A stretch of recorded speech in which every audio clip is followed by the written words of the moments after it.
Hello everyone and welcome to our very first cross-border conversation. My name is Elizabeth McIntyre and I am one of the co-directors of our newly formed community ScreenCraft Works. Today is all about sound on sound, and the discussion today is to look at different ways with sound, ranging from very high-end sound and all the creative and different ways of using sound, right through to what can you do with sound on a budget as well. So just looking at the full range. I'm really delighted to hand to our host speaker today for the three-way conversation, and that is Stephanie Fields. Stephanie, tell us about yourself and take it away. Hi, hello everybody. Thank you for coming. Yeah, it's really a pleasure to be here and to have this opportunity to be the host tonight on this first event like this. So a little bit about me. I'm still early in my career. I'm a post-production sound intern right now. Currently based in Rome, Italy, but I'm originally from California. And my career goal is to one day be a supervising dialogue and ADR editor. But until then, I'm absorbing as much knowledge as I can as an intern, as well as freelancing, something that I'm still figuring out, but I am also enjoying the adventure of that as well. I know one of the things that we've talked about is the range of high-end equipment that people can use for very textured sound work. But I'm also curious about the other extreme, about beginning to create story worlds and the textures of sound through using more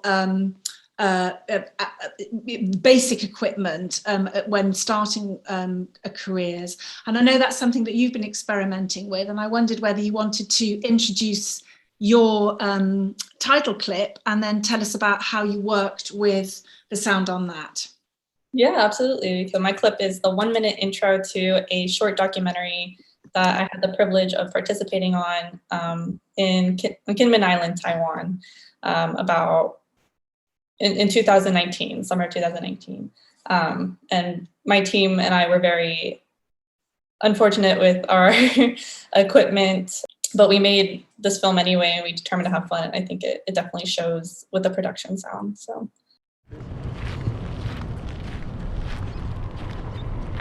你好，我们在做一个纪录片，我们能问你2个问题吗？你在金门上看到冲浪的人吗？没有。你知道为什么吗？这边没有什么浪。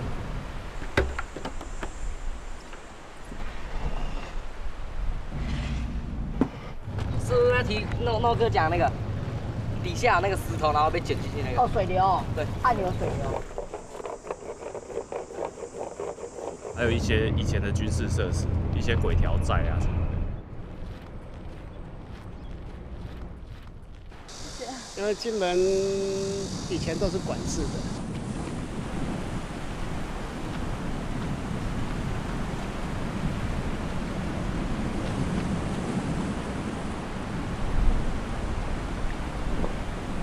I think the biggest challenge for that clip was the production sound, of course, being right next to the ocean. It's very loud, and it overpowered a lot of the interviews that we did closer to the water, as well as, for instance, like the final shot of the surfer walking on the sand. We couldn't hear his footsteps or anything like that. And so when we recreated that soundscape with only 2 days to really get that sound going before we were going to show it, we had to find production footsteps in the various footage that we had and try to match it to the surfer, as well as like when he walks into the water. So trying to create that Foley in the hotel bathroom and trying to just make do with what we had. And that was the biggest challenge, I think. When you're recording sound for a range of cultures and heritage and different languages, how are you working? I'm going to make an assumption. You must tell me if you do which languages you speak, but how do you work with the rhythm of someone's speech in order to get that instinctively right and record the right sound in the right way in terms of emotion, dialogue, etc., when you are in someone else's culture? Right, that's a great question. So I do not speak Mandarin, and nobody on my team spoke Mandarin. We had a group of high school students actually who came with us and joined us on this trip. And they were amazing students. They all spoke Mandarin, so they acted as our translators. And I think, I don't know if maybe my team just got lucky, but with our subjects in our film, they were very expressive. So it wasn't necessarily just, talking and us trying to capture the emotion. I think we could kind of see based off their body movement, okay, they're going to get loud right now. So my team member who was doing the production sound was able to kind of mix on location and prepare himself for that. I think the real challenge of that, especially not knowing the language, came in post-production. In particular for me, the dialogue editing. When you pronounce a word, there's certain sounds that need to be there for the meaning of the word to be there. And have the translator there working on subtitles. And if I messed up the dialogue, then the translator would be like, that doesn't sound quite right. So then we'd spend 5 minutes on just getting like a hard C to sound correct again, and things like that, and then still have it be clean. So I think that was pretty difficult.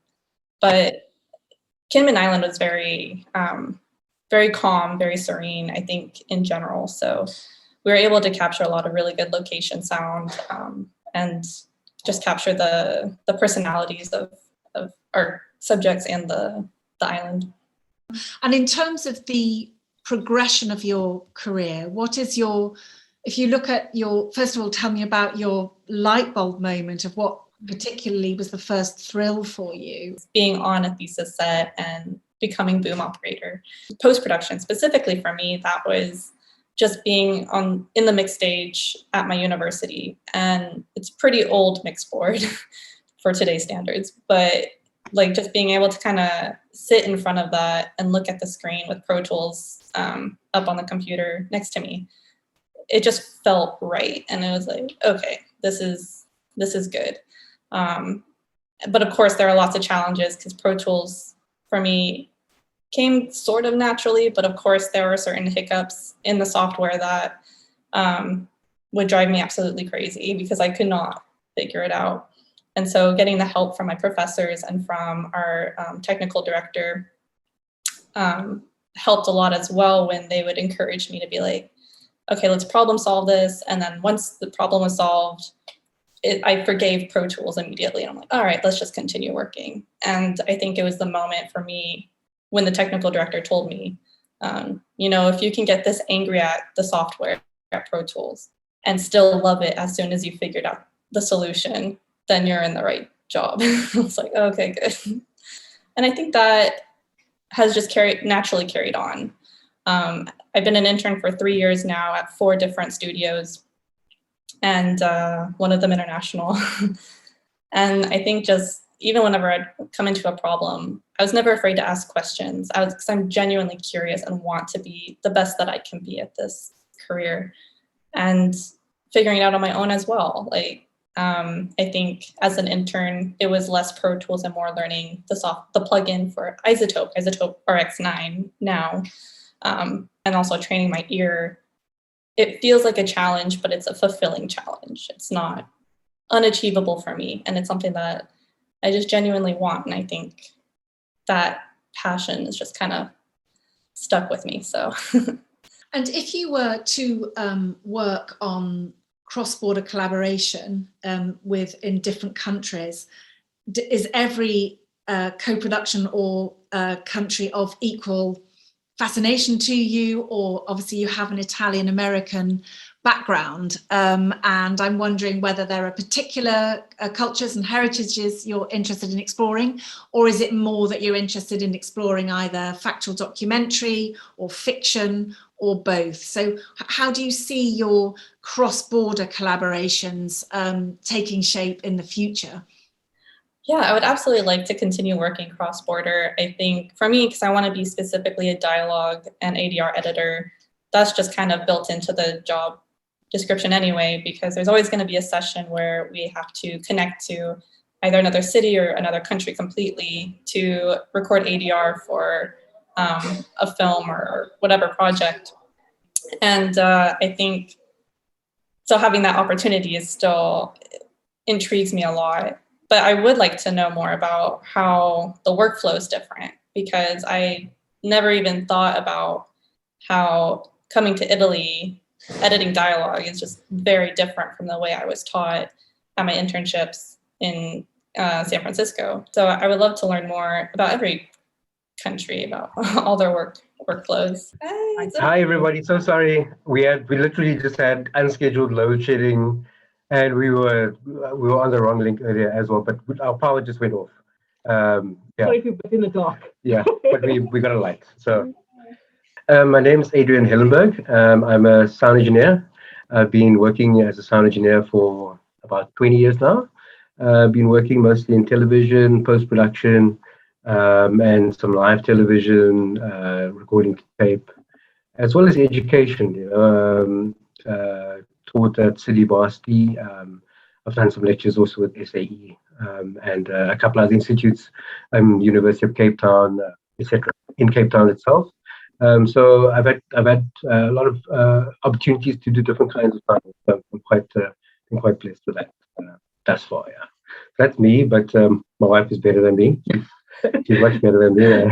Okay, so I'm Stacey, and I'm also a sound engineer, but I do a bit of different sound. I do live broadcast sound. I did a live broadcast sound for television for about 15 years. Lots of live crossings, lots of things that are happening that you have to fix. In a moment. And then a little bit of post-production. Yeah. So, and now I've been doing some teaching school kids. High school, primary school, and special needs learners. I started out as a DJ, as a club DJ, and then I just wanted more. I liked sound so much, I just wanted more, and then I started studying sound, and then went into broadcast. But it was a quick thing for you. It was a quick thing. It was also because my brother had a band when I was younger, so I tried all these different things, marketing, all these different IT fields that I wanted to study. And as soon as that I was introduced to sort of DJing and accepted myself as a career as a female DJ, female sound engineer was possible, then it just went. Yeah. The one thing was I always had a love for music. So I was, making music and guitar and that sort of thing as a teenager. And I loved it. And I got into bands, and then I loved being in bands, and I hated being in bands because then you had band ego and all that kind of thing. So it was one of the reasons I wanted to study sound was because I wanted to make music by myself. That was one of the reasons. And then the other reason was actually I was, before I studied sound, I was actually at the University of Cape Town. I was doing a Bachelor of Commerce, which is nothing wrong with doing a Bachelor of Commerce in information systems, computers and that, and programming. And just before that, my youngest sister died in a car accident. So then I started really reflecting on that, and it made me realize that you really need to kind of seize the moment of the stuff you really want to do, because you never know when you're going to go. It could be if you're young or old or whatever it is. So that was a big part of it too, of me deciding to go into sound, but also very big wanting to make music for myself. I kind of relate to that, going. Yeah, yourself, yeah.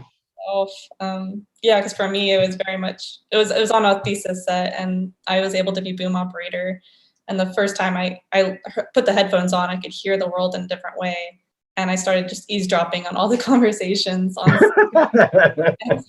so cool. That's what I want to do, and all I want to do is eavesdrop when other people were older. It worked out. Yeah, that's cool. Actually, leading on from that was the moment I knew I wanted to do sound, but the moment that I knew I wanted to do post-production sound was actually I was in my third year at City Varsity. I studied at City Varsity in Cape Town, and I was the resident kind of gear guy there. So I got a discount on my studies and all that. And then while I was there, I was doing a major in digital music production, as my plan was to continue making music for myself. And then all the film guys started asking me, because it was like a multimedia school. So all the film guys asked me, look, can you come onto the set and boom, like, and that. And then I started kind of doing that. And then I was like, okay, this is okay. Getting to meet some people, and they're not band people. It's like meeting new people. And then I started getting work like, suddenly in this field, like booming, and then ETV phoned me, like, well, they would probably phone the college, where I was, and they asked for somebody to come and start working there. In my third year, and then which is where Stacey was working at the time. That's the television station she was working at, actually. And this is like 20 I'm years. I'm a little older, so like I was there already.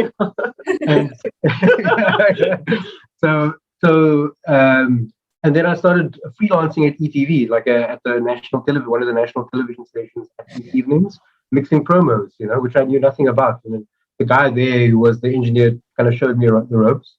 And then that was the moment that I kind of realized, hey, post-production audio, this is pretty cool, and it's easy, and I found it easy, and it's fun, and you could try and kind of create this little world, using sound, so that was kind of, I think that was the moment I was working at ETV. Yeah, definitely. Soundscapes, creating soundscapes is just, it is a lot of fun. It's like a game, and it's just, yeah. Yes, yeah, that's it, yeah. Oh, cool. So you guys have, you guys are seasoned professionals, and so you've had a great career so far. I'm curious, what is like your proudest sound moment or your proudest project you've ever worked on throughout your career so far? Who was me first? Okay, so all right, for me, because it's something that I'm used to, did a lot of news. I would say that one moment we had a sort of electrical short in the studio, and everything sort of blew, and it was 20 minutes before air, and still managed to hook up everything a different sort of way to hook up the sound, and then we went on air, and that for me was yeah, it was great, because we didn't have to cancel. We made it on time. Wow. Everything was So for me, that was my proudest moment, that I could think. That's what I liked about live television, that you had like only a few seconds to figure things out, or in that case, it was 20 minutes to figure things out and to make it work. And that's what I liked about live broadcast, was that it was make or break. Yeah. So yeah, I love that. And so that was my proudest moment. I had an assistant with me, and he helped me through it. So just talking with him, working with him, we managed to pull it off. Yeah. That's amazing. Wow, to have to think on your toes that fast and have that added pressure of, we need to air on time. That's pretty, wow. That's a lot of pressure. I actually liked the pressure. It was actually like, yeah, can I do this? Am I able to do this? Yeah, okay. It just actually gave me more sort of, it actually helped me to think, more motivation, actually helped me to think about possibilities quicker, because I wanted to sort of like prove to myself that I can get us on air before, get everything ready before we went on air. Yeah. Right. Oh, wow. That's amazing. I love that. About proudest moments, if I can give like two quick ones, I think. The one was winning, being part of the team, at least when I was still working at ETV, to win International Pro Max Award for an advert that we produced, which was quite cool. It was in New York, and it was like quite a long time ago, like 2009 or something like that. But that was quite a cool moment and a proud moment. And then another similar one, I think, would actually be like besides working on, we're going to play that clip later, of Dino the Wind from Zion U's Puppet Nation. I mean, working there was also one of my proudest moments. I could do sound from the beginning to the end, and it was Emmy nominated. But another moment for me was also problem solving, actually. Like, those are actually the biggest, coolest moments. It's like when you figure something out that like nobody else could figure out, we did a show recently where we recorded at a different bit rate, like it's such a simple thing, we didn't, there was a freelancer that actually did. They recorded at the wrong bit rates and at the wrong sample rate, sorry. And you know how hard that is to kind of get, it's impossible. You can't get it back. It's going to drift, And luckily, we actually had the raw recording there. They hadn't recorded it on a device. They'd actually recorded it onto onto a laptop, right? So that we had the original Cubase sessions, so it could actually reconvert the files in Cubase. It actually sat to the laptop. So like it all worked out, but it was just figuring that whole process out and basically saving a whole lot of money to reshoot, this entire whole day shoot again, So that was quite a proud recent moment that I actually had, I guess. Just to add on to that, that's so, like what he mentioned, working in Cubase and working in live TV, lots of times sound engineers are usually either studio sound engineers or live studio sound engineers. So actually, Adrian having both those backgrounds actually helped him to get that quicker, because you could just quickly go into Cubase, which he was familiar with, and then what he was. But she taught me all the stuff about live TV. I knew nothing. I just kind of faked it till I made it. Perfect team. Yeah. You mentioned, Adrian, your clip with Puppet Nation. Maybe we can share that clip now. Maybe. Okay, cool. And it's pretty apt as well, because we're having load shedding right now, right? Our electricity is unscheduled off. And the particular clip we're going to show is like about a parody about South African government and load shedding electricity. So yeah, exactly what's happening right now. Yeah.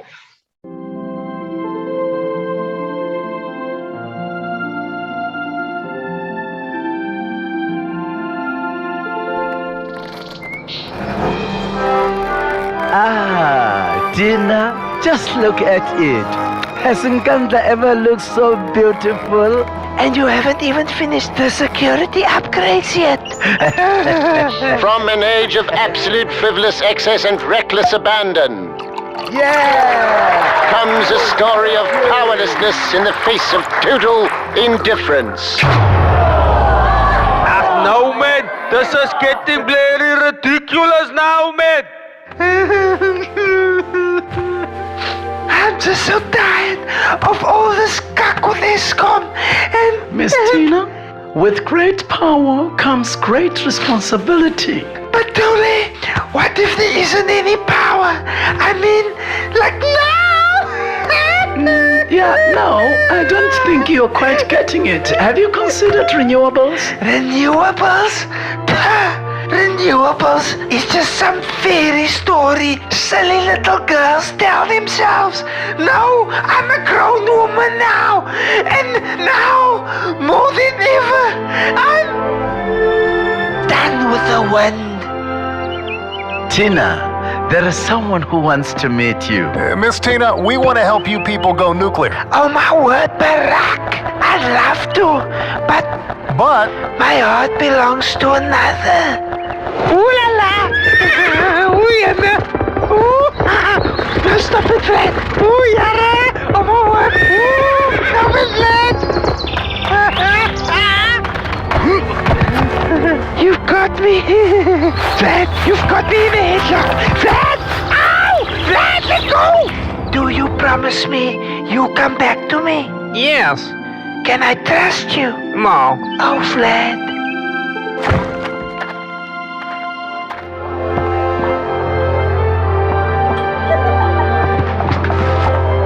He's not coming back, Miss Tina, and you know it. Yes, he will. He told me he's busy fighting Western-sponsored anti-Russian terrorism in Syria, but he will be back. Get a grip, Miss Tina. For goodness sakes, we can help you. I mean, America practically invented nuclear. How else do you think we ended World War II? Fuck, man! ESCOM, you mass up! Oh, Fred, I almost knew you would come back. Wait, Fred, wait. Not so fast. Huh? But what about the risks? Risk? What risk? Of nuclear fallout. So the Russian workmanship, a complete and utter lack of accountability. Okay, fine. Kiss me. Frankly, my dear, I don't give a damn.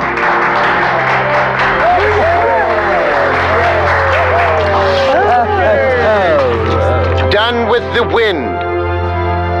I thought I'd take the opportunity just to ask you a little bit more about your reaction to this clip, because I know you've spoken with Adrian and Stacey about this clip.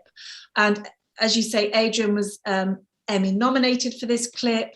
The sound work was very complex in terms of matching sound to the movement of the puppets, in terms of creating the comedy and irony of the political figures, and also all the textures of sound for the story world. I mean, what was your reaction to the clip as a sound engineer intern?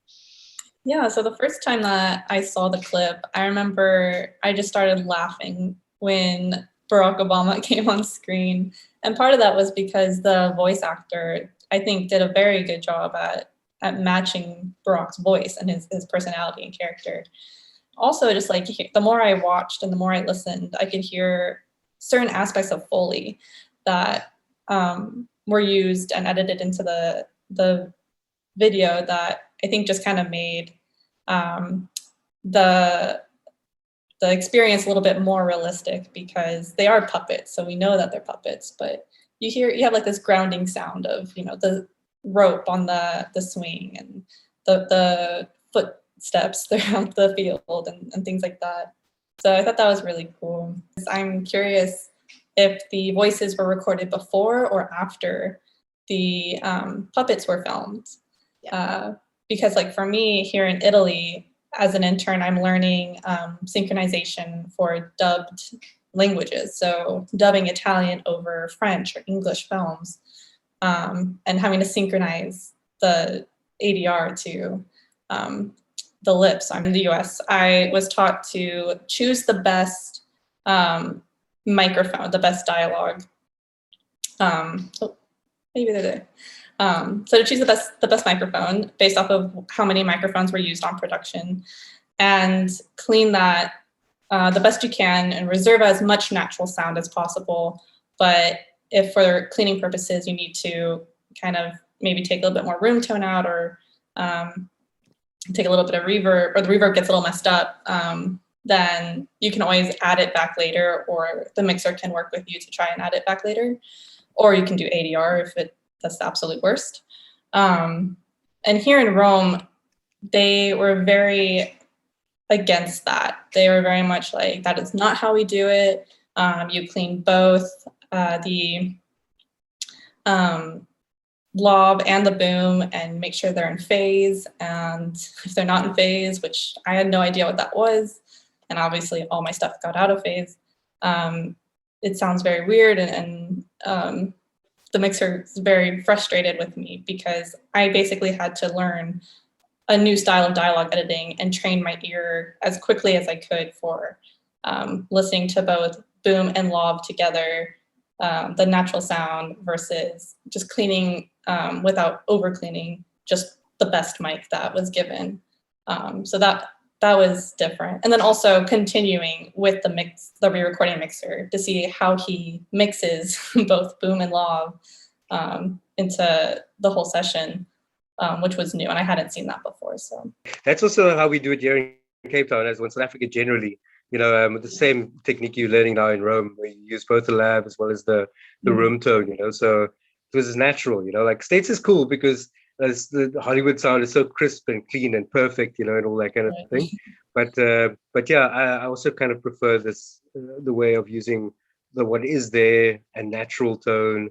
And I mean, if it's recorded properly, if it's not recorded properly, you know, and it sounds bad, then it's not usable. Well, it is usable, but it's going to sound like a toilet. You know? Yeah, no, definitely. I've come to really enjoy the sound of both boom and lob together. And yeah, like you said, like it just does sound more natural. And I think you can get it to sound natural with plugins as well, like yes, they do. You can, yeah. But I don't know, there's just something special, I think, about having both boom and lob together. Yeah, I agree. So we'll see. When I go back to the States, maybe I can kind of incorporate that into my career. Yeah, you can school everybody in Hollywood. You can school everyone there. We'll see. Biza abagogo nabomkhulu bakampinga, ngibiza abakamajola, ngithi hlanganani namadlozi asekhaya, ngibiza abagwena, ngibiza ababhokolo, ngibiza imntobokhulu tatomkhulu. Phezu kwesimo sabakuthi iy'ntolo bakhehla amadala, kanti kwenze njani phezu kwenganyana abagogo nabomkhulu? Ngicela kudede miyami bese kuyakhanya amakhehla amadala. Ozanzito. Ngicela ngikhanyisele futhi.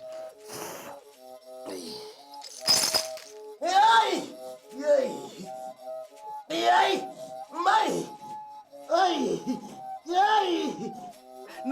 umuntu omdala sihamba siyagijima phezu kwakho man ngivubele man savu unokuzwa gogo mawuhleli umuntu omdala unokuzwa ngathi umzimba wakho uyalunya uzizwa ngathi uyalunya.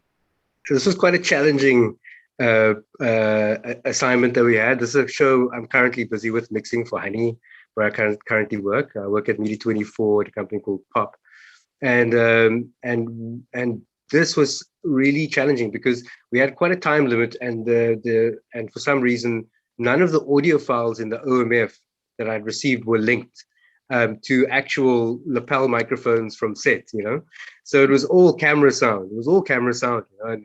And I took the challenge on. It's quite a challenge. I didn't understand the language, at all. It's not my language, so that was quite challenging. And so I had to go look for all like the raw audio files in each of the folders that were recorded on the day. Luckily, some of them were labeled aptly.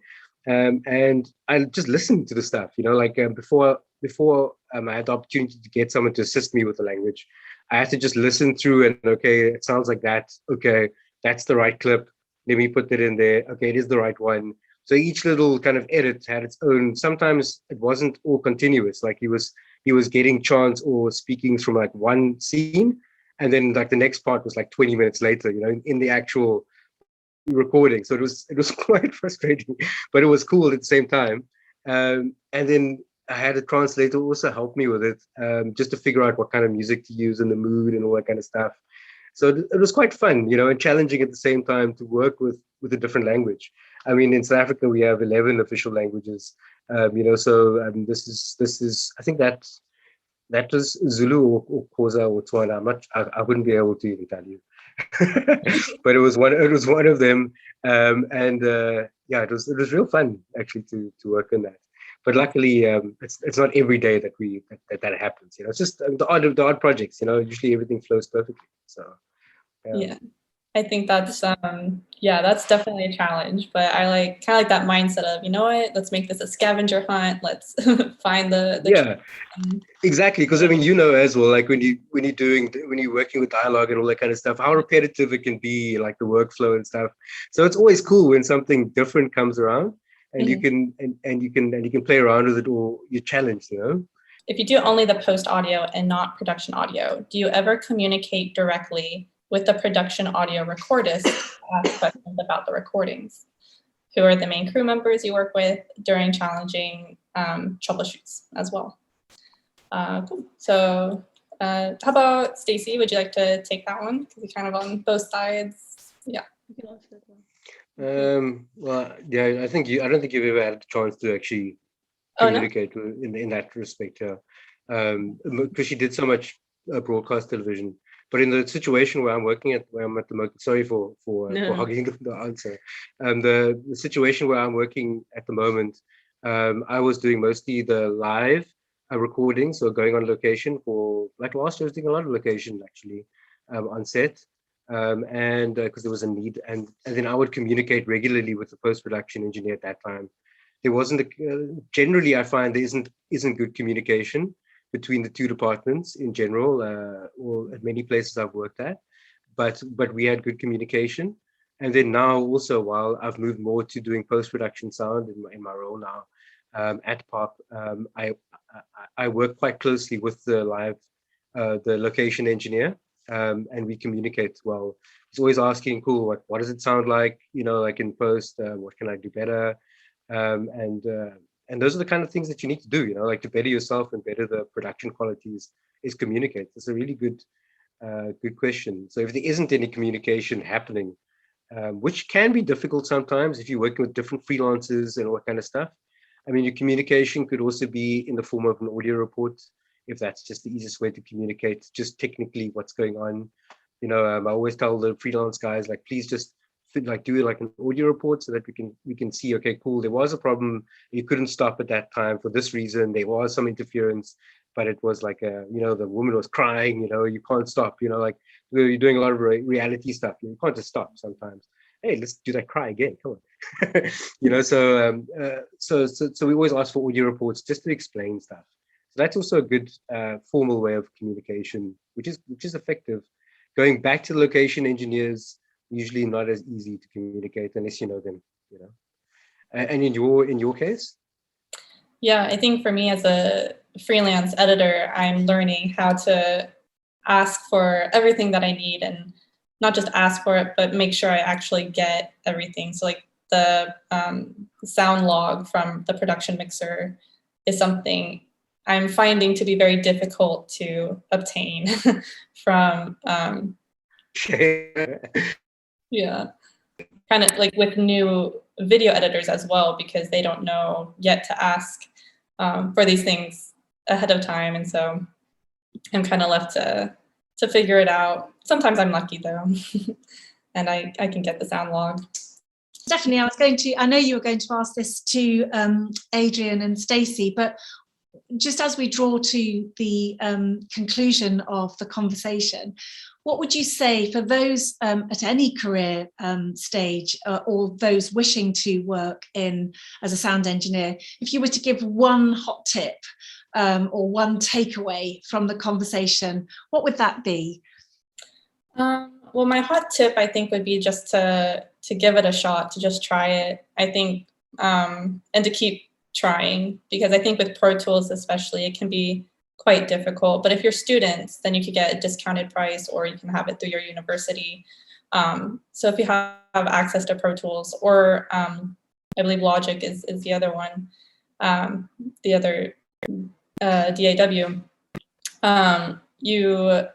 you just kind of grab any sound recording that you can use. You can use your phone even to just record something and throw it into the software and just practice cleaning it, or practice. I remember a really fun project I did in my sound editing mixing class in university was we had to take a 2-minute clip from any film and recreate the entirety of the sound design, the ADR, Foley, and then mixing. And I remember that just kind of helped me understand like every part of post-production sound. And it was just fun, like hanging out with my friends, trying to get the footsteps right is very, very difficult. And then having to edit those footsteps is even more difficult. And I think all that practice, I think that's really what has just helped. And to just ask to be an intern, if you have that opportunity, go to any studio and say, hey, like, I really want to learn. May I please have an opportunity as an intern, and learn from the professionals as well. It'll help. How about you, Stacey or Adrian? I see you're back. Do you have any hot tip or any advice for people just getting into the industry, or maybe already in the industry? Okay. Yeah, like what you said, the internship, just being there is actually such an opportunity to be around someone with a wealth of knowledge. And to me that, and always take opportunities that you can or take on challenges where you can see a lot of growth. So the learning curve is big. So when I did broadcast, I just came straight from sound school, and being a broadcast engineer was something that really was over my head compared to where I was. But it was an opportunity as an assistant that I could be around engineers that have been in the industry for so long. And that was exactly where the growth happens, when you around someone with a lot of knowledge. Yeah. And always just do your best. Do your best and be friendly to everybody, be on time, be friendly, be nice. Always do more than